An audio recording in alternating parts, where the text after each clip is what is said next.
यह एक ऐसे तानाशाह की कहानी है जो पूरी दुनिया पर राज करना चाहता था। एडोल्फ हिटलर का जन्म 20 अप्रैल 1988 को ऑस्ट्रिया के ब्राउनाउ एमिन नामक शहर में हुआ था। उसके पिता अलोइस हिटलर एक कस्टम ऑफिसर थे और माता क्लारा हिटलर एक गृहिणी थीं। बचपन में हिटलर ने पेंटिंग और आर्ट में रुचि दिखाई, लेकिन वियना की आर्ट अकादमी में उसका दाखिला नहीं हो पाया। इसके बाद उसका जीवन भटकने लगा। 1914 में प्रथम विश्व युद्ध छिड़ गया और हिटलर जर्मन सेना में शामिल हो गया। वह बहादुरी से लड़ा और उसे आयरन क्रॉस जैसे सम्मान मिले। परंतु युद्ध में जर्मनी की हार ने उस पर गहरा असर डाला। युद्ध के बाद हिटलर ने म्यूनिख में जर्मन वर्कर्स पार्टी ज्वाइन की, जिसे बाद में उसने national socialist German workers party Nazi party बना दिया।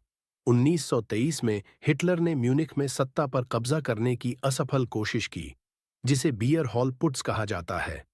इस असफलता के बाद उसे जेल भेजा गया, जहां उसने अपनी किताब माइन कम्फ मेरा संघर्ष लिखी।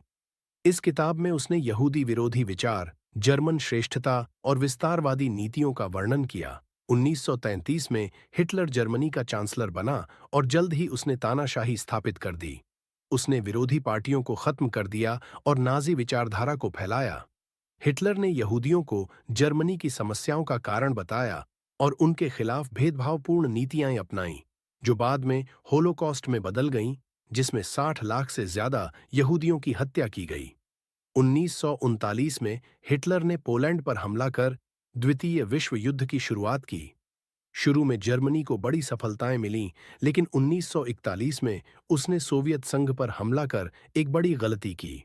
इसके बाद मित्र राष्ट्रों ने धीरे धीरे जर्मनी को पीछे धकेल दिया। अंततः जब मित्र सेनाएं बर्लिन तक पहुंच गईं और हार निश्चित हो गई, तो हिटलर ने 30 अप्रैल 1945 को अपने बंकर में आत्महत्या कर ली।